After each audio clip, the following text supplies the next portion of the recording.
இது உமாமா பின்த் அல்ஹாரிஸ் என்ற பெண்மணி தனது மகளின் திருமண நாளின் போது கணவனது வீடு நோக்கி செல்ல தயாராகும் மகளுக்கு வழங்கிய விலை மதிக்க முடியாத அறிவுரை. எனது அன்பு மகளே, ஒரு பெண் வளர்க்கப்பட்ட விதத்தாலும் அவளுடைய சிறந்த பண்பாடுகளாலும் அவளுக்கு உபதேசம் தேவைப்படாது என்றிருந்தால் அது நிச்சயம் நீயாகத்தான் இருக்க வேண்டும். ஆனால் உபதேசம் மறந்தவர்களுக்கு ஞாபகமூட்டுகின்றதே, அறிவுள்ளவர்களுக்கு வழிகாட்டுகின்றதே. அதே போன்றுதான் ஒரு பெண்ணுக்கு அவளது பெற்றோரின் செல்வநிலை காரணமாகவும் அவர்கள் அவள் மீது வைத்திருக்கின்ற அன்பின் காரணமாகவும் திருமணம் தேவைப்படாது என்றிருந்தால் அதுவும் நீயாகத்தான் இருக்க வேண்டும். ஆனால் ஆண்கள் பெண்களுக்காகவும் பெண்கள் ஆண்களுக்காகவும் படைக்கப்பட்டிருப்பது இறை நியதியாகும். எனது அன்பு மகளே, நீ இப்போது நீ வாழ்ந்த சூழலிலிருந்து வேறொரு சூழலை நோக்கி போகின்றாய். நீ வளர்ந்த கூட்டிலிருந்து சிறகு முளைத்து பறக்கின்றாய். உனக்கு அறிமுகமானவர்களை விட்டும் பிரிந்து அறிமுகமற்ற முகங்களை சந்திக்கப் போகின்றாய். உனது தந்தையின் பொறுப்பிலிருந்தும் விடுபட்டு உனது கணவனின் பொறுப்பின் கீழ் இடம் மாறுகின்றாய். இனி உனது கணவன்தான் உனது பொறுப்பாளனும் உனது நிர்வாகியும் ஆவான். எனவே நீ அவனுடன் மிகவும் பணிவாகவும் கண்ணியமாகவும் நடந்து கொள். அப்போது அவன் நிச்சயம் உனது பணியாளனாகவே மாறிவிடுவான். அவனுக்கு கட்டுப்படும் விடயத்தில் நீ பூமியாக இருந்தால் உன்னை பாதுகாக்கும் வானமாகவே அவன் மாறிவிடுவான். அவனுக்காக 10 பண்புகளை உன்னில் ஏற்படுத்திக் கொள். அவை உனது வாழ்வின் விலை மதிக்க முடியாத பொக்கிஷங்களாக இருக்கும். எப்போதும் அவனுக்கு கட்டுப்பட்டு பணிவுடன் நடந்து கொள்.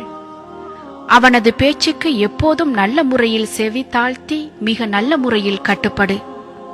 அவனது கண் உனது உடம்பில் எதையெல்லாம் பார்க்குமோ அதையெல்லாம் மிகவும் சுத்தமாகவே வைத்துக்கொள். அப்போது அவன் நிச்சயமாக உன்னில் எந்த அசிங்கத்தையும் காணமாட்டான்.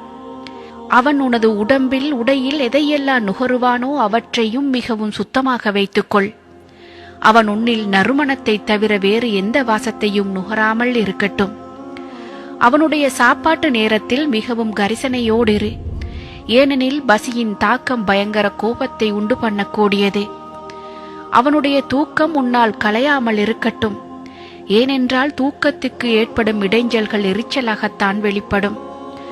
அவனது சொத்துக்கள் விடயத்தில் சிக்கனமாகவும் அமானிதமாகவும் நடந்து கொள். அவனது குழந்தைகளையும் அவனிடத்தில் வேலை பார்ப்பவர்களையும் சிறந்த முறையில் திட்டமிட்டு நிர்வகிக்க பழகிக்கொள்.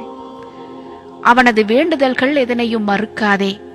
அவனது கட்டளைகள் எதற்கும் மாறு செய்யாதே. நீ அப்படி செய்தால் அது உன் பற்றிய அதிருப்தியை அவனது உள்ளத்தில் ஏற்படுத்திவிடும். அவனது இரகசியங்கள் எதனையும் பகிரங்கப்படுத்திவிடாதே. நீ அவ்வாறு செய்தால் நிச்சயம் அவனது பழிவாங்கலிலிருந்து நீ தப்ப மாட்டாய். அவன் மகிழ்ச்சியோடு இருக்கும்போது நீ கவலையை வெளிக்காட்டாதே. அவன் கவலையோடு இருக்கும்போது நீ மகிழ்ச்சியை வெளிக்காட்டாதே. ஏனெனில் நீ அவ்வாறு நடந்து கொண்டால் நீ வளர்க்கப்பட்ட விதம் குறித்து உன் கணவன் சந்தேகிக்கப்படுவான். எனதருமை மகளே, இதற்கும் மேலதிகமாக இன்னும் ஒன்றையும் ஞாபகத்தில் இருத்திக்கொள். நீ அவனை எந்த அளவு மகிழ்ச்சியாக வைத்திருக்கின்றாயோ அந்த அளவுக்கு அவன் உன்னை கண்ணியமாக வைத்திருப்பான். நன்றாக நினைவில் கொள். நீ உனது ஆசைகளை விட உனது தேவைகளை விட உன் கணவனின் ஆசைகளையும் தேவைகளையும் உட்படுத்தாத வரையில் ஒருபோதும் உன்னால் உனது ஆசைகளையோ தேவைகளையோ அவன் மூலமாக நிறைவேற்றிக் கொள்ள முடியாது. அன்பின் பெற்றோர்களே, உங்களது மகளின் திருமணத்தின் போது நீங்கள் என்ன வகையான விடயங்களை அவளுக்கு சொல்லிக் கொடுக்கின்றீர்கள் என்பதை சற்று சிந்தித்து பாருங்கள்.